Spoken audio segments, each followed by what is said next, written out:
with some conversations. It's K with the rebuilding after trauma. You guys come on in. Let's get into it. Let's get into the topic, guys. Come on in. I'm going to give you guys a few seconds. And if you don't know who I am Kiana Williams. I am a licensed real estate agent here in the state of North Carolina. And we talk about rebuilding after trauma. And we are doing it in real time. And I want to come to you all in real time tonight. I want to keep the live videos coming because I know the pre-recorded videos are definitely necessary, but the live, it touched me a different way. I want you all to get that sense of real time. Come on in, guys. And if you come in a little late, no worries. Hit rewind because though this is live, you can check it out, okay? You can check it out. All right. Let's see here. Awesome. All right, guys, it's your girl Kiana Williams. On my page, we are talking about rebuilding after trauma because we are healing over here. We're healing so we can become the next person that we are destined to be. That is the purpose of it all. So come on in. And I want to talk to you guys about what changed when I stopped living in survival mode. And I want to talk to you all about this because I want to help you in your next stages, help you get into that next stage in your life.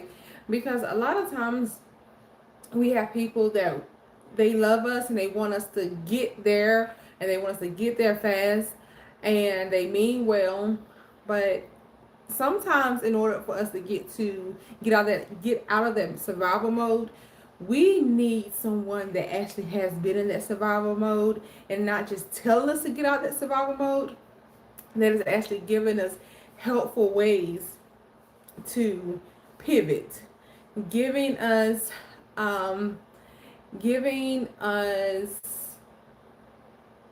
helpful ways to pivot, real life lessons that they went through. Transparency, y'all, is something that we need. Definitely transparent is something that we need. So I want to help you understand and see what changed for me when I transitioned out of survival mode. And there was a point in my life where survival became normal, right? Because when you're in trauma, when you are in trauma, you see life just like that. Everywhere you go, you're looking to defend yourself. Every person that you're around, you feel like, okay, I'm have to defend myself around this person or these people, because you're so used to being in that state of mind. That's how you think all the time. And I thought I was being strong doing those things, still pushing through life, still maintaining, going to work, taking care of my family, and then protecting myself because I had to protect myself so long. That's what we tend to do when we are in a survival mode. We always feel like we have to protect ourselves in order to be around people, in order to live. And I didn't realize that I was actually in survival mode. I thought I was actually living. And I'm talking, guys, I'm talking about even when I left that trauma, that domestic violence relationship, and was no longer not just in that relationship, in places around people that were were triggering those trauma feelings, and actually was the reason why I was so defensive. So I thought that I was being strong. I didn't realize that I was actually living in a state of mind of surviving, and I didn't have to. But when you live in a state of mind of surviving, you miss out on a whole lot of things. And many people for many people, it looks functional to them on the outside, while internally they are living with the fight, guys. Internally, I was fighting myself. And I did not enjoy the full essence of life, that what we were supposed to receive, the good things that God was God wants us to receive. I wasn't able to receive that because I was still living in a place of protection. Everywhere I went, people that I was around, everywhere I would go, the things that I would do, having conversations even over the phone. Okay, I'm looking at it like this. I have to defend myself. And that is not a good place to be in when you are supposed to live free. When you're released from a tragic situation, a trauma situation, you're then, you're expecting life to be different, right? And it's a lot that you have to go through because you have lived that way for so long. So I want to talk to you all about the survival mode changes. First, it has to change your way of thinking. Um, you have to be constant with this. You have to supercharge. You have to do a surcharge. You have to supercharge your mind. I want to say that. You need to supercharge the way you're thinking. Why? Because you was always expecting something bad to happen. Now you have to expect that something good is always going to happen. And am I saying those negative thoughts won't come? That's not what I'm saying. But I'm saying that every time those thoughts come, you can't just pick up a device. You can't look at TV, look at your phone, or pull someone in to talk, to not talk about what you're feeling. You actually need to sit in those feelings and then counter those negative thoughts with positive ones. This is something that you actually have to do in your process of changing your lifestyle out of believing that you have to survive. Guys, I'm turning off my do not disturb. Give me just a moment. I did not do that initially. I'm doing it now. So in those thoughts that you have, and I'm not here to tell you as soon as you do it on day one, it's going to magically change.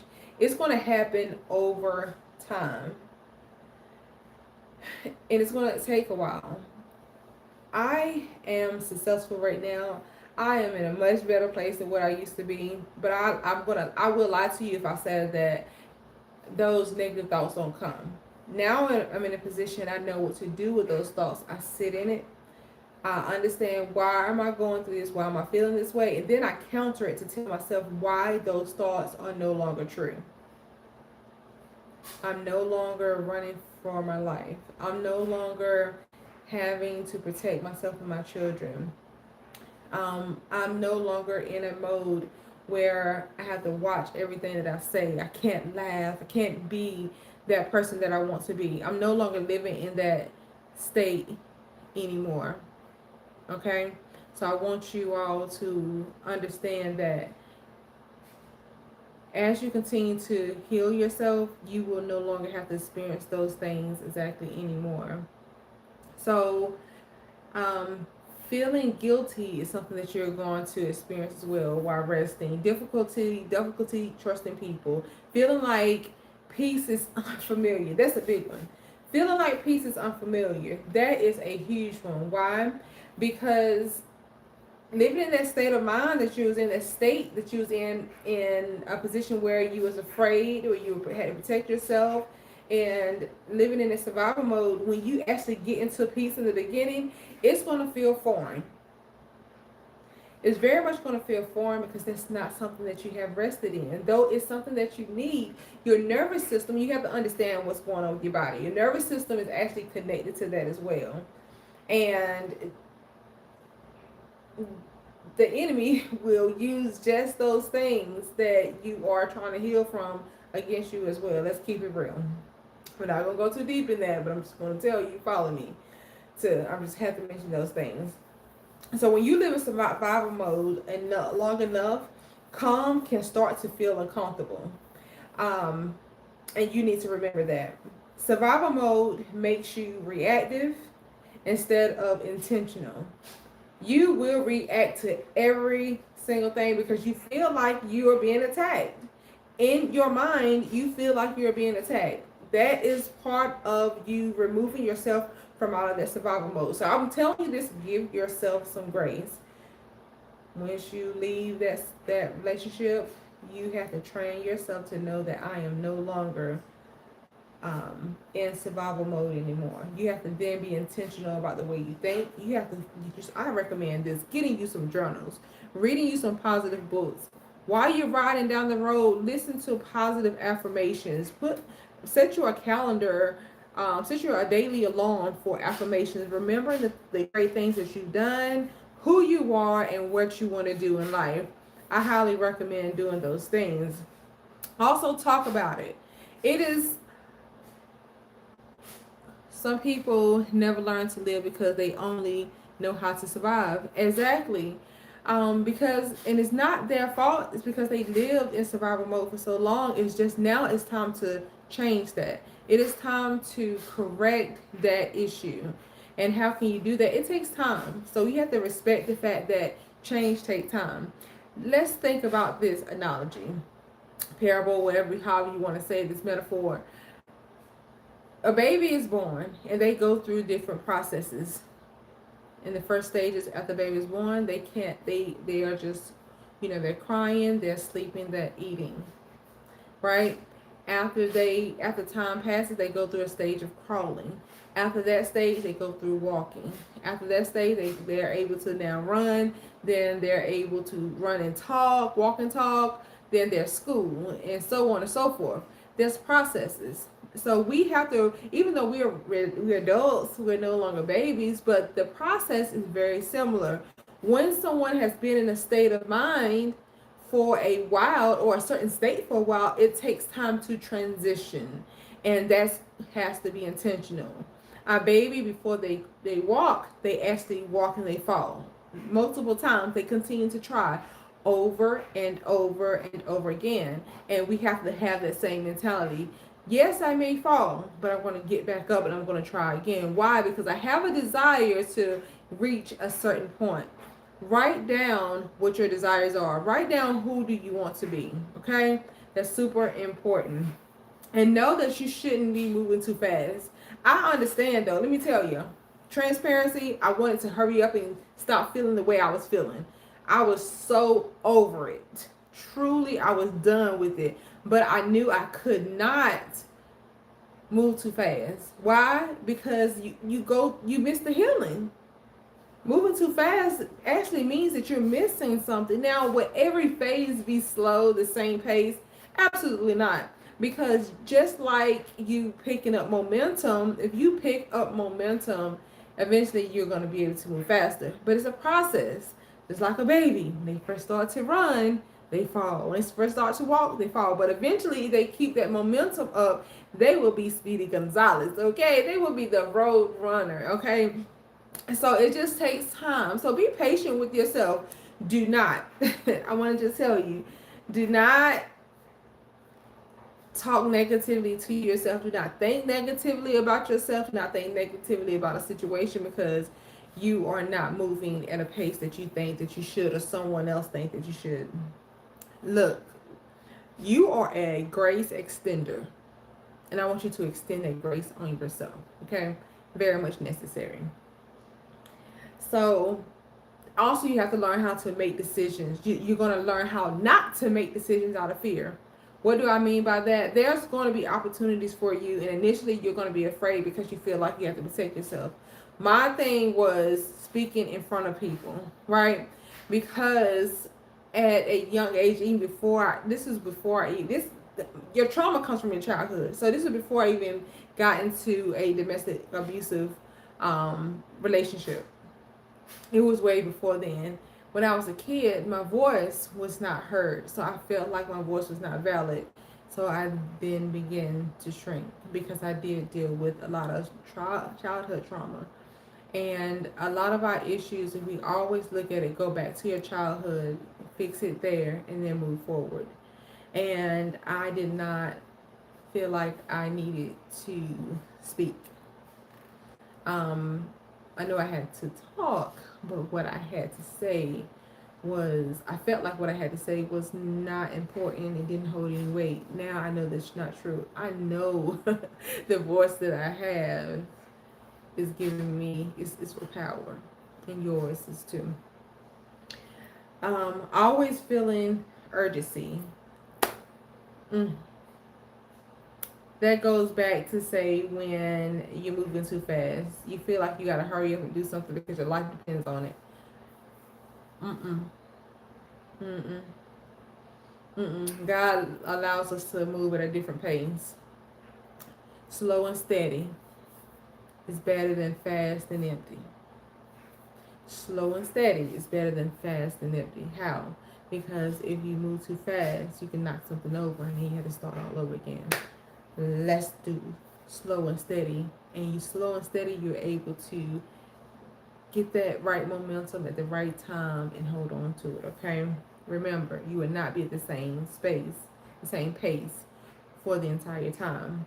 I realized I wasn't making decisions from peace, I was making decisions from pressure. I did that because I felt like I was in survival mode. I felt like I was going to lose out if I didn't. I felt like I was behind, okay? Not true. It took me time. It took me a long time. I experienced my childhood trauma in my childhood.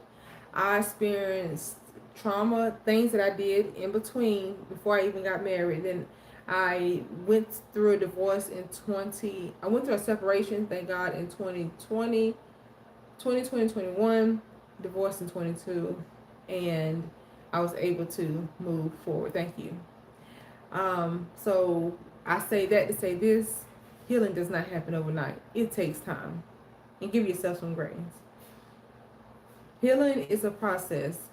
Understanding that you have to give yourself some grace, take accountability, and also um,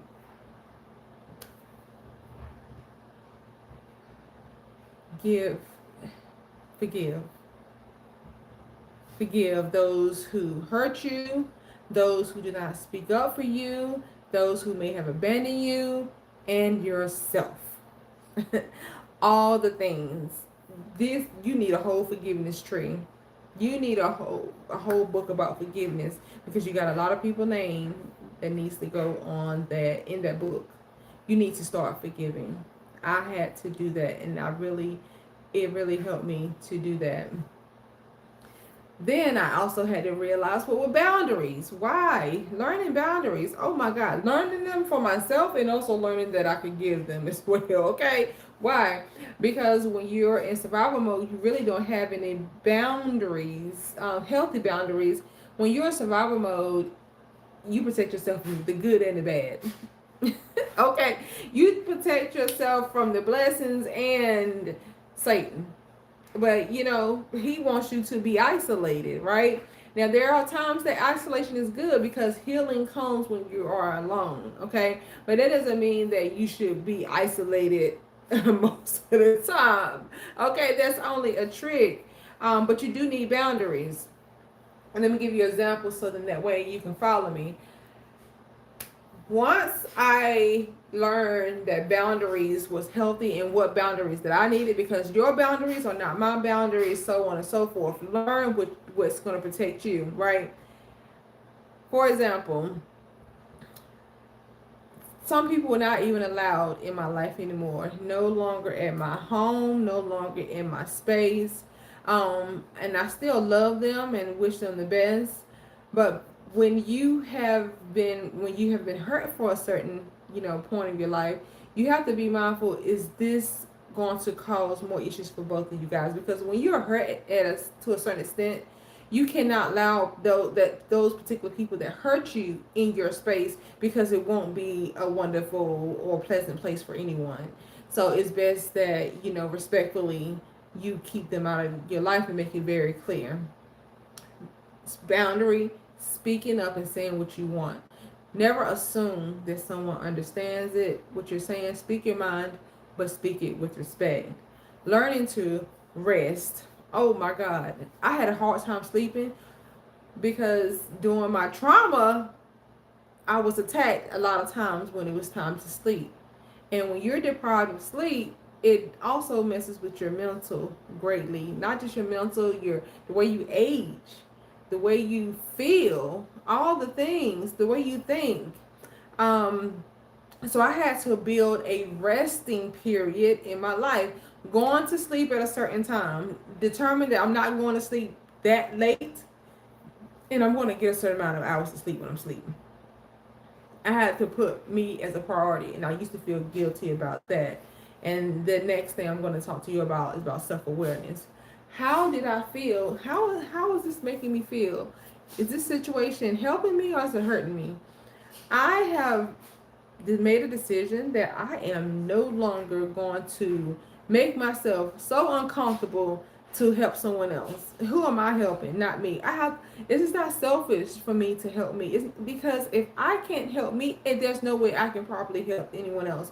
You have to make sure this when we are hurt, when we were hurt, we have to be aware of ourselves. Are you really, what you're sensing is what you're really sensing.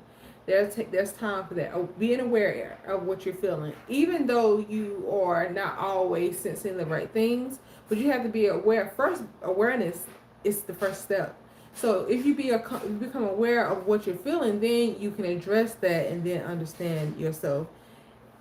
The best thing that you can do is understand you, because there's no way in this world someone else is going to understand you if you don't even understand you. If a lot of your responses is about yourself, I don't know why I do those things. I don't know why I say that. I don't even know where I want to go. I don't know what I want to eat. I don't even know what I like. If you a whole lot of your things I don't know, then you need to learn you, because you are important. You don't want the enemy to learn you, know more about you than you do. Learn yourself.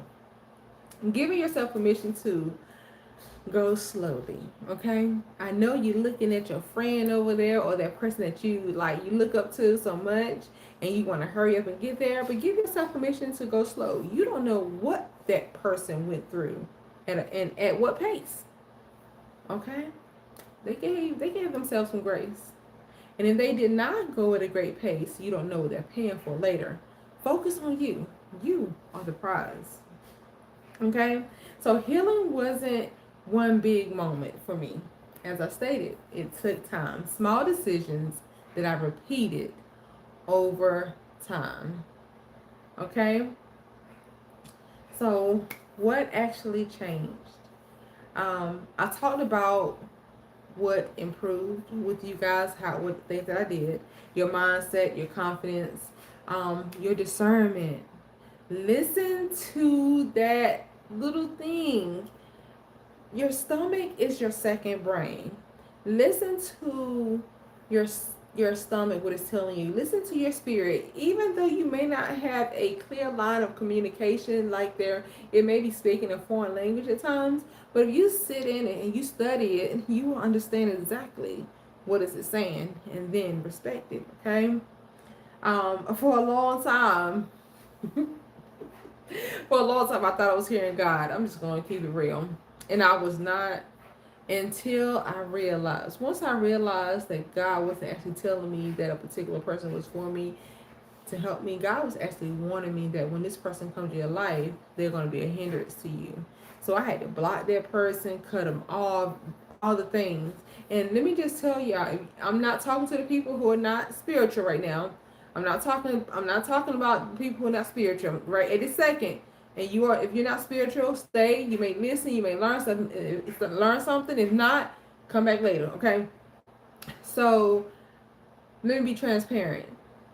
After my divorce, when I started to heal, I heard a word, and it was a person's name. Yeah, I'm talking to the spiritual people. It was a person's name that I heard, not very familiar with the name. So I was like, you know what? Okay, if this is you, God, then this person will come in my life. Guess what, guys? Guess what? He came in my life. Show enough, show enough. And when he did, I was like, okay, God, this is real. This is real. So he he probably listening. He might listen to it. Don't matter. But I'm not gonna throw him under the bus. But he reached out, and I was so happy to be in the area. And he was like, Kiana, come by. I want to see you. It's been a long time. I was like, yeah, I want to see you too, because God had already spoke to me and told me his name. And It wasn't what it was because I knew it was. After time passed, I knew it wasn't. Now nothing happened at all. You know, we did see each other. It was good to see him. You know, and all the things, but it wasn't God that I heard, and I realized at that moment that I hear the enemy too, and you do too. And when I realized it wasn't God, I had to act on it. I realized that God was not saying this person. I'm going to say this. I realized that God wasn't telling me this person was for me. It was not actually for me, is what God was telling me. But I heard what I wanted to hear. How many of y'all hear what y'all want to hear? Somebody tell you something to help you and you act on what you want to hear. Stop it right now. Stop the mess. Okay. All right. Your ability to think clearly, it changes, okay? When you actually start to think when you're not in survival mode, I'm telling y'all, look, your girl, okay, have done a lot. A licensed real estate agent, licensed insurance agent, notary, entrepreneur. I'm just doing all the things now, and I've done these things since 2021.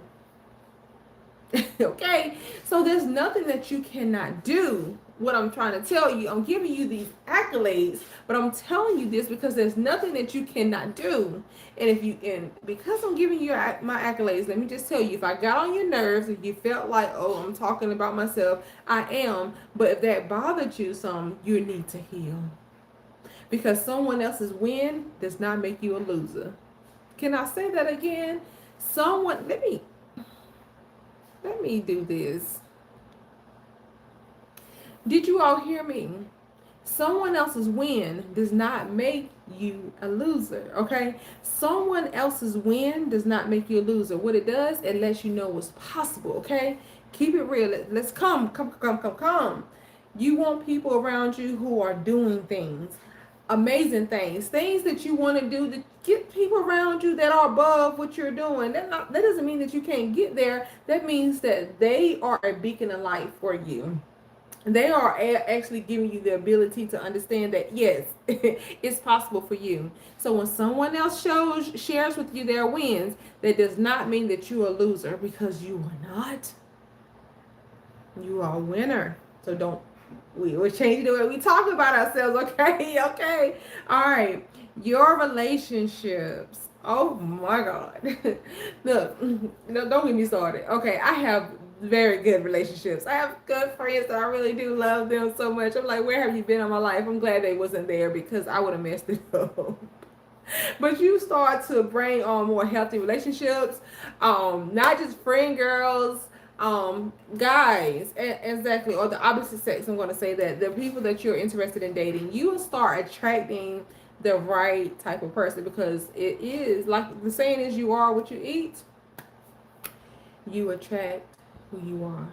Now, though I do attract who I am, I still do have the people that I'm not still coming my way. That's okay. That's part of the process. Okay, but that doesn't mean that, now I am getting the attraction, the attraction that I want. You need to have a vision for your future. I'm talking even down to the friends, the relationships, the house, the location, all the things. Who do you want to be?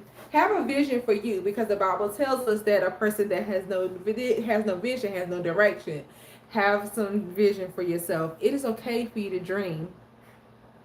Come closer. I want you to hear this. It's okay for you to dream. Can you hear me? It is okay, for you to dream. Dream big, okay? Have a vision for yourself. I stopped asking myself how to survive life and started asking myself, how do I want to live? How do I truly want to live? Carefree. I was so tired of worrying about when I leave home or go on social media, go somewhere that's how someone thought about me, how they felt about me, what they had to say behind my back. I don't care, and you shouldn't either. Why shouldn't you care? Because not everybody's meant for you. for one thing, and that's okay. Two, you will miss out on the things that are actually supposed to bless you versus the things that not. And when you're caught in a place where you're worrying about if someone is meant for you or not, you kind of, if you just, if that's your focus, you're losing. And we're no longer losing. Okay, we're redirecting. Okay, so I want to speak directly to you, my babies, my family, my YouTubers. I want to speak to you. That's why I'm here, to help you understand that you're not behind. You're exactly where you're supposed to be. And I know you said, dang, I look back on my life and I should have did this, I could have did that. I know you do, because I've done it. But I want you to stop that talk right now. I want you to focus on where you are right now and talk to the person who you used to be. Speak good to them. But also imagine yourself where you want to be. You're not disqualified because life is hard. Life is supposed to be hard. God allows great challenges for his greater people. Those challenges is only built to make you stronger. You're built like a Ford. You build better. No, you build better. Survival may have protected you once, but not where you're meant to stay. You was in survival mode because that was there to protect you, because you needed protection. You did. You definitely needed protection, but not anymore. Okay? You don't need that anymore.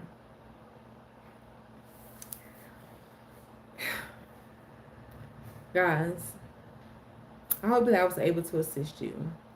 I want to thank you, my people, my family, for listening. And I want to invite you to continue to come and see me. I want to invite you to subscribe. I want to invite you to subscribe, to share, and hit the bell notification so you can get all of the notifications, because I want you to heal with me. I've healed, and I want you to heal as well, because there is a life after trauma. You can rebuild after trauma. You understand? That's what I want you to do. Rebuild after trauma. I love you guys. Bye, family. You are amazing. You are amazing. Bye.